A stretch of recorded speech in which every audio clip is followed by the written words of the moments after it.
Morning campers and welcome back to my channel. My name's GPS signal lost.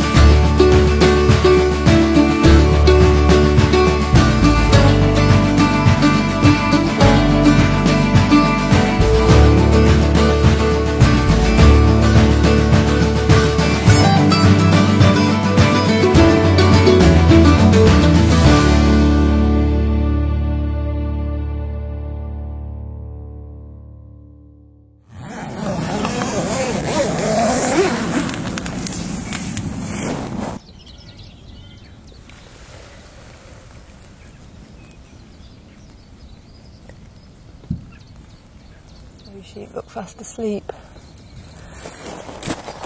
Morning campers. So I didn't have the best night's sleep for several reasons. We've got a coughing sheep that, bless her, she was coughing her guts up all through the night, really struggling, poor thing. The overlanders, they were chatting until about 1 o'clock in the morning, and they also decided to pitch their tents before they went to bed, which meant they were slamming car doors and stuff till about midnight, being quite noisy and slamming their car doors. I mean, it like kept waking me up like with a shock. The traffic on the road just didn't die down. It's actually quieter now than it has been all night.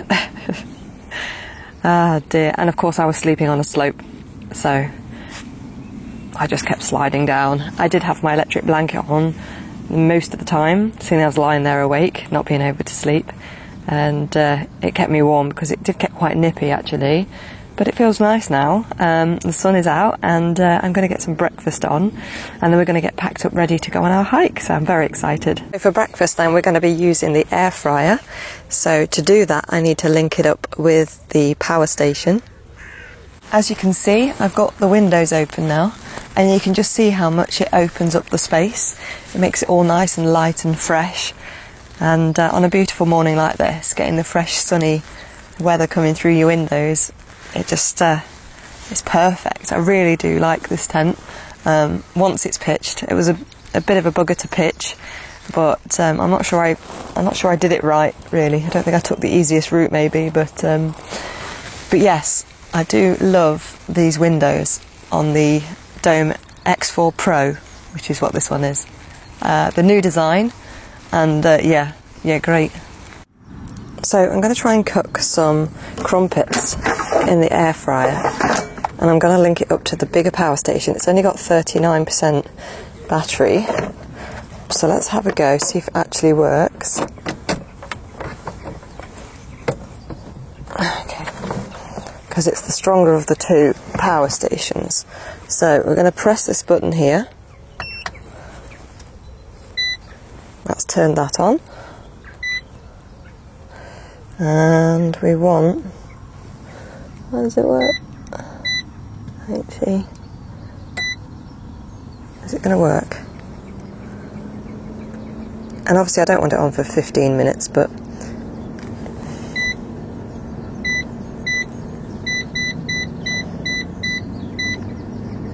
We'll try 5, and straight away you can see it is drawing quite a lot of energy straight away.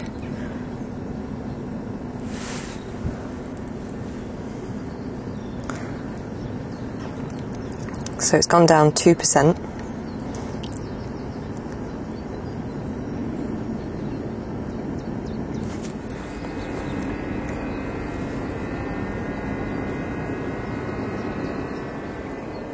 So the crumpets have been on for about 8 minutes, so I'm going to stop it now. And let's have a little look.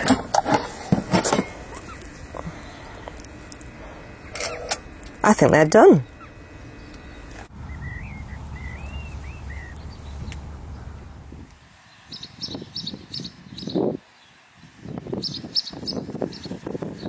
don't already know, my name's Lilu and I go on UK adventures, either camping, hiking, car camping, hot tent camping, you name it. I'm trying to show you the best spots of the UK through my YouTube channel. So welcome if you've not been here before. Today we have come to a little tiny village in the heart of the Yorkshire Dales called Meuchar. And we're about to start a circular walk. It's about 6 to 7 miles from Meuchar to Keld. And I've just parked in the car park and paid for an all-day ticket using the Ringo app. Now, I did that before I got here because there's no signal in the village, so that's something to be mindful of. So I did that back at the campsite where I've got phone signal. And I also downloaded the OS maps onto my phone, so I've got the route downloaded already because, again, I wouldn't be able to find it once we got here. Weather-wise, it's sunny, but there are some threatening rain clouds and I haven't got a waterproof coat with me. So I've just got my down jacket, so fingers crossed it's not going to rain. There are toilets in both villages, but I believe they're 20p a wee. So, yeah, I won't be using those. We can take our time on this one because we've got all day parking, as I say, so there's no rush. We are about an hour away from the campsite, which is the only downside. There was a campsite just around the corner from here, which I contacted, but they were waterlogged, so I couldn't stay there, which is why I've camped a bit too far out, really, but still it's a really nice, enjoyable drive through the lanes and looking at all the baby lambs. They are so tiny at the moment. So, yeah, I'm just going to get myself sorted, pack my bag, and then we'll get going.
So I'm taking the meadow walk, which is along this single file track of flagstones through the meadows.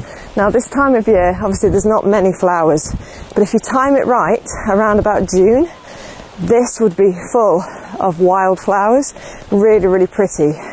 I've passed a couple of the cow barns already, and there's one just coming up that's really big, and they're used to store the hay to feed the cattle. And also it's for cattle to shelter in the bad weather. There's lots of baby lambs around. I'm just watching two really cute ones being fed by their mother just behind me. Don't know whether you can see, probably too far away on camera. I don't want to obviously get too close. We're meant to stay on this flagstone path so we don't ruin the meadows. And also it would scare the mother sheep. I don't want her running off with her little baby lambs. So we're just going to carry on along the path. Over to my right is the river that we're going to be sort of following all the way up to the village of Keld. And there's plenty of little gates to go through to keep the sheep where they should be. There's loads of little baby lambs. It's really cute this time of year. It's just started to rain. Ugh. Let's hope it's not a lot. My coat's not waterproof.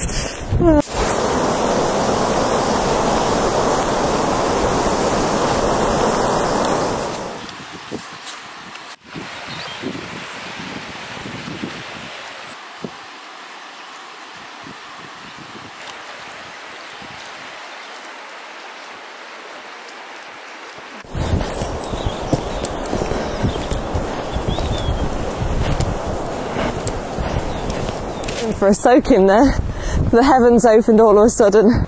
Luckily it was just a quick, very cold shower and it stopped again. There's blue sky up ahead, but there's also rain clouds, so let's just hope it holds off. I think there's water on my lens, so apologies if it's a little bit blurry. So it's gone quite windy again. I'm just hoping the weather holds out today. It's really beautiful here. It's not very well known here either. There's no phone signal, so it's really, really peaceful coming here. We're following the river, and it's quite drafty. There's two birds that are dancing around. I don't know if you can hear them. They look like, I don't know, they look like seagulls to me, but they're not seagulls.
I think things are about to get quite steep on the path because it goes up that hill there towards the Crackpot farmhouse.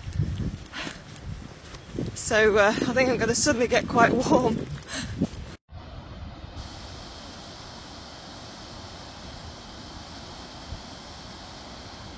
Just spied waterfall number 2. There's a brand new little bridge that's been built so you can go across the river.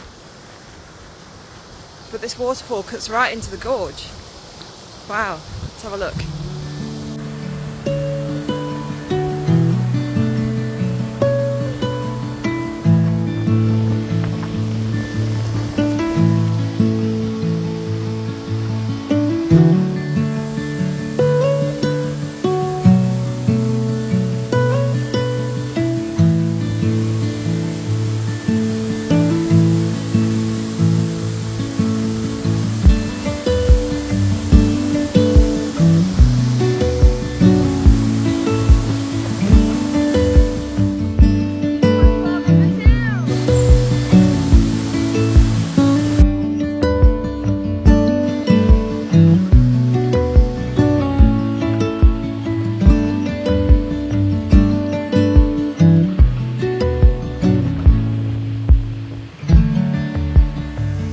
Steep, and we've still got a long way to go.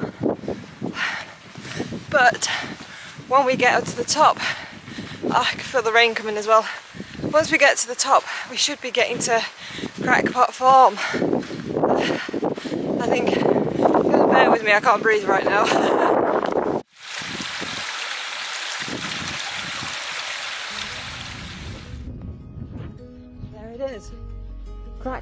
Hall. Crackpot Hall is not some grand mansion, as the name suggests, but originally was built as a humble farmhouse. The name has part Scandinavian origins from the Viking occupation of the Dale. The Norse word pot means deep hole, and there are plenty of caves nearby where the limestone has eroded by rain and underwater streams flowing through the cracks in the rock. But the word crack has Old English origins and translates as crow.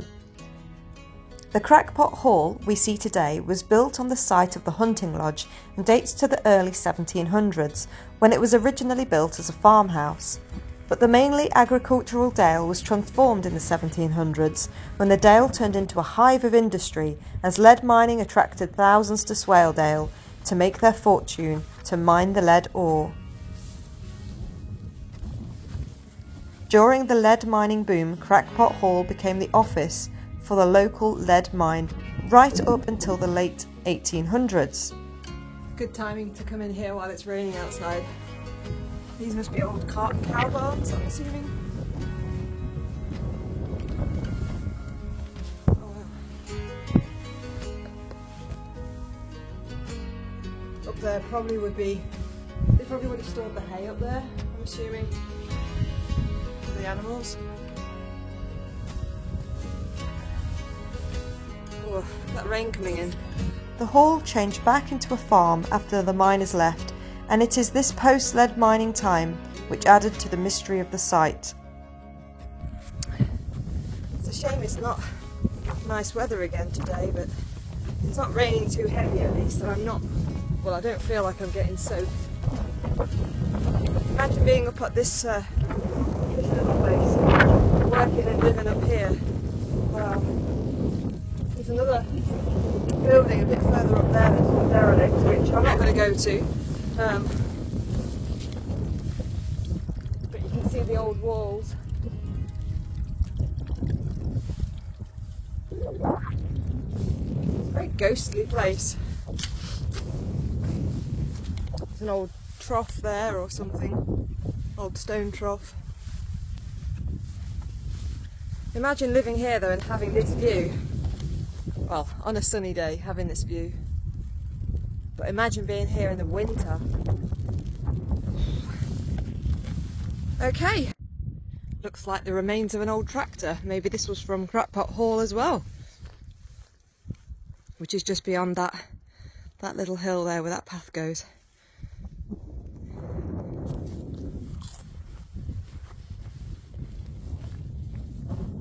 Huh?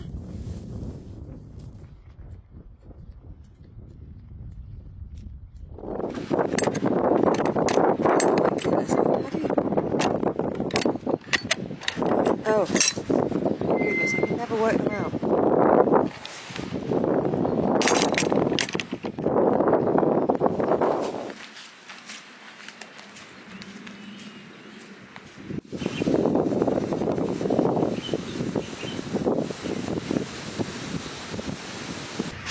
Waterfall number 3.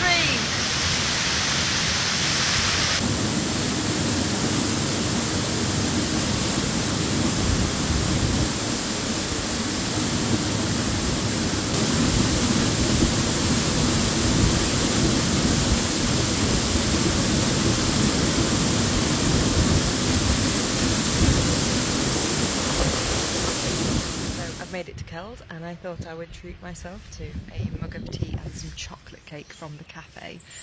This cost me £4, but it's a little treat and I've walked a long way and I'm only halfway. I've got to go all the way back to Muka next, so I'm going to enjoy this, get my energy levels up and then head back. Well, that was Keld. I enjoyed that cup of tea and piece of cake. It was really nice actually, worth every penny. So now we're heading back out of Keld, going back the same way we came, and then we're going to continue on back towards Muka. It's still spitting with rain, but the sun is trying very hard to shine today, so hopefully we've got another about 3 miles to walk back to the car, so let's hope the weather holds that long at least.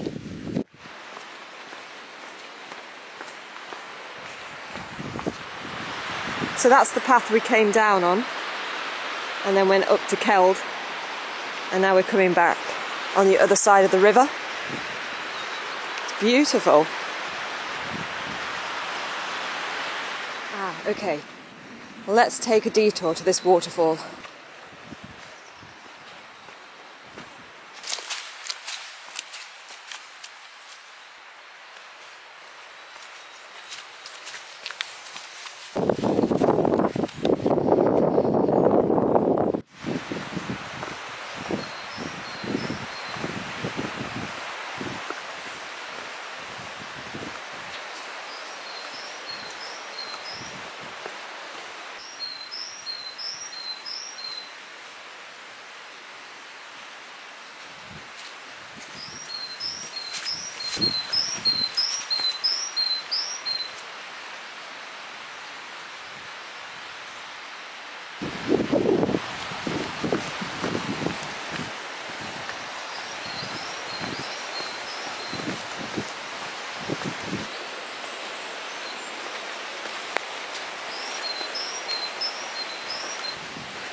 Wow, it's like a little Lord of the Rings woodland again.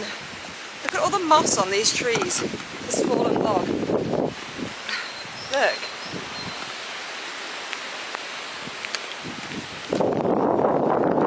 Ugh. Raining again. Makes it quite slippy as well. So if you do come this way, make sure you've got proper footwear.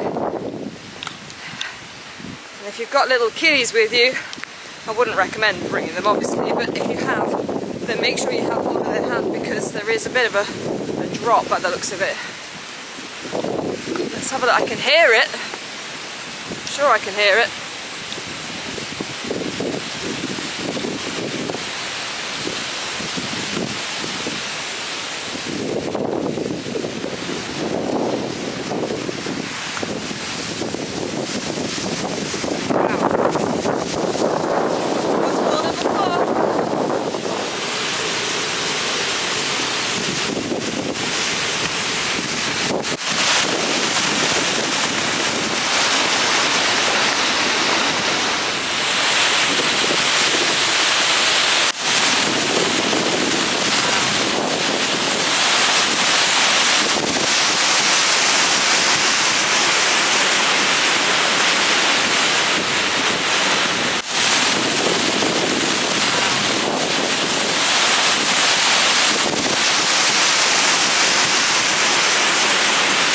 I just tried to fly drone to get a nice video of the waterfall, but it was not having it at all.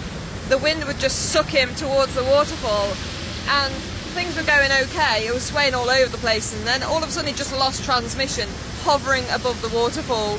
So I had no control over him. Luckily he was hovering and then he sort of tried to come back to me. And I don't know whether he ran out of battery or what, but all of a sudden he just started trying to land in the water.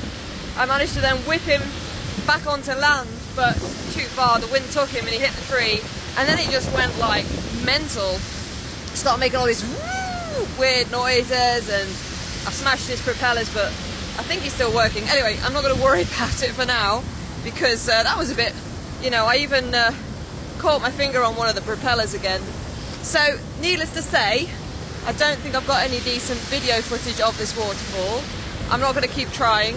I think just the force is so strong that it sucked the drone down the river. So anyway, I'm going to carry on and see what's further down the path and just fingers crossed we haven't killed the drone a second time. So I'm not sure whether you're able to hear me very well. I do have a microphone, but it is a wired one. And I find I keep getting tension in it when I use it, so I do try not to use a microphone when I can, but then of course the noise and everything, you probably can't hear me that well, so apologies once again. Well, that was exciting. Now then.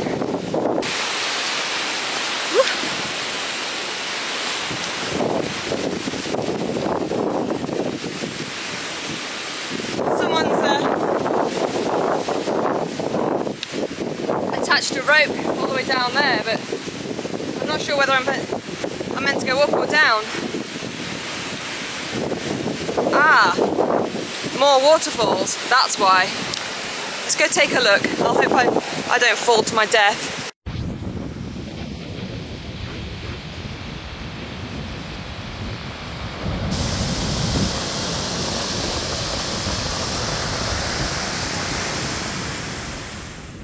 Waterfall number 5.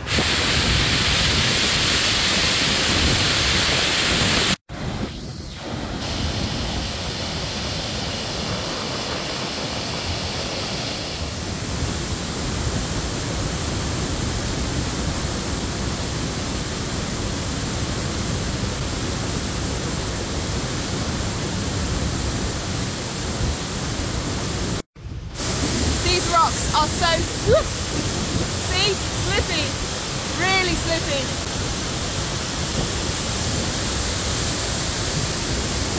What a view. Now we've just got to get back up to the path, I guess. Is that the way? Let's give it a go. Not too sure about this. It's very steep.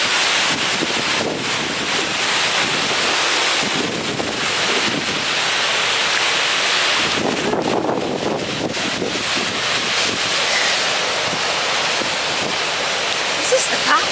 No way.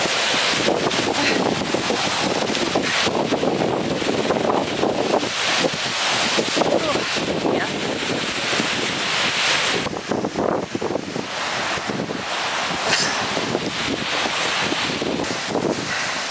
There's a fallen tree and my vertigo is kicking in. I do not like edges. It's not so much the heights, it's the being on the edge. Oh, I feel sick. Right. Oh. Okay. Didn't like that. Oh. Over and under these trees, I can see footprints. So, people obviously do come this way, and there was a sign obviously pointing to come and visit it, but stress. Absolutely amazing. What an adrenaline rush for little old me, because right, look at this, look at the mud. You know what, my hair needs to go behind me because it's blocking my view. Oh, I just got my boots clean, but oh dear.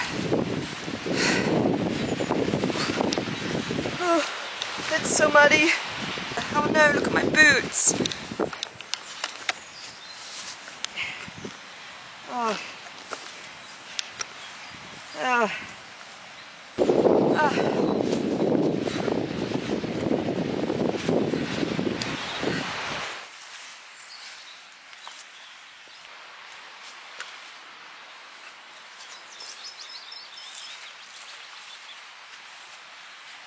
Warm. Too warm.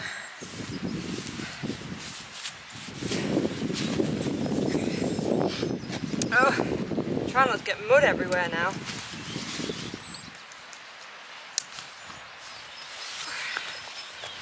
Oh, ow.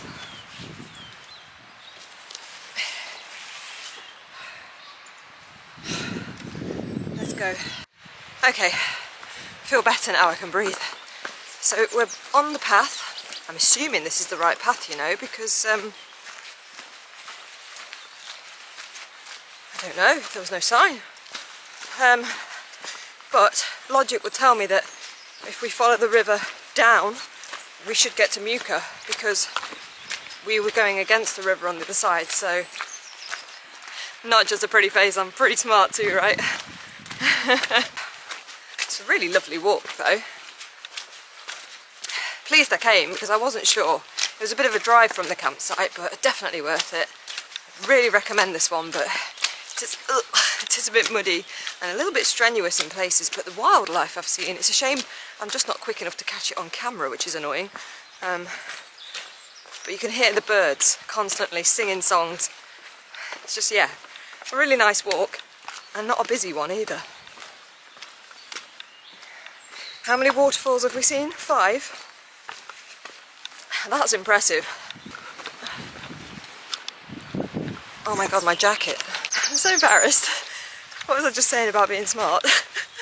I got down the bottom there and suddenly thought, where's my jacket?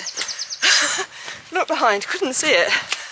So I literally just pelted it back up the path, splashing through all this mud. I mean, look at the state of me. To get to the top and think, where's my jacket?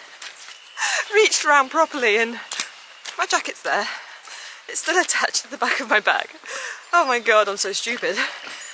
So now I've got soaking wet trousers. Could have broken my ankle. Just to run up the hill to find my jacket that was attached to the back of me all along. Imagine if I'd have met someone at the top and said, oh, I've come back up for my jacket. And they'd be like, it's on your bag. Oh my god. Welcome to the world of Lulu. It's never a dull moment. Oh god. Right, back where we were.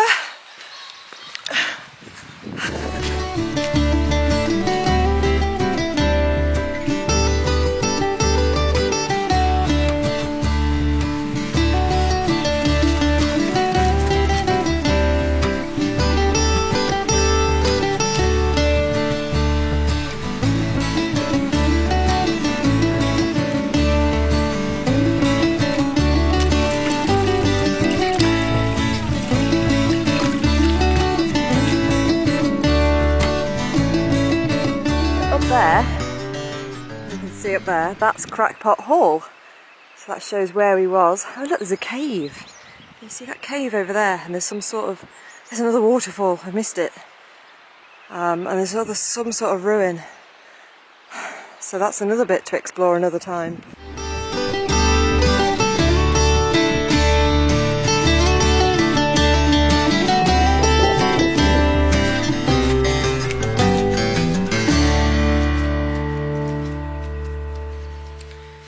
And who lives in a house like this? Let's go and have a look.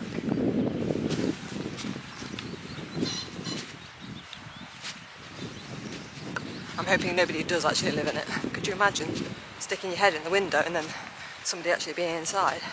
Look at this little door. It's actually got a latch. Let's try. Ooh. Can't get in.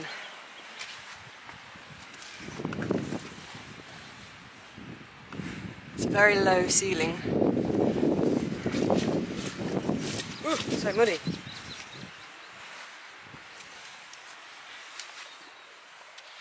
Again,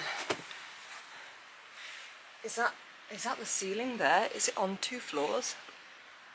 Surely not. Be very small people, unless, mind you saying that, look at the door frame. I mean, I'm 5'4" and it's just above my head. And then there's steps, look. And there's another fireplace in there.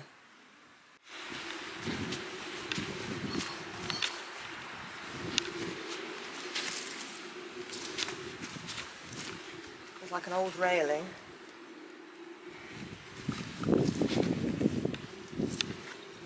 See, that would have been upstairs. Crazy. Look at this. And up here is another. That would have been another doorway to the upstairs. Let's have a look. Very small people would have lived here. If they lived here, unless it's just a barn. It might just be a barn to store stuff, but...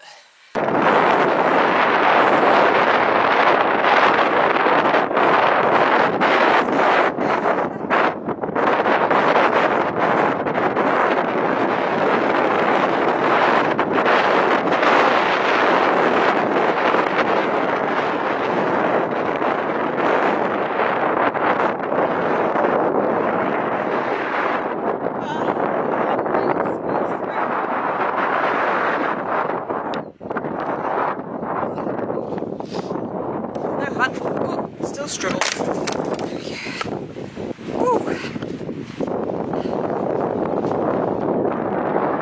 So in the distance, over there somewhere.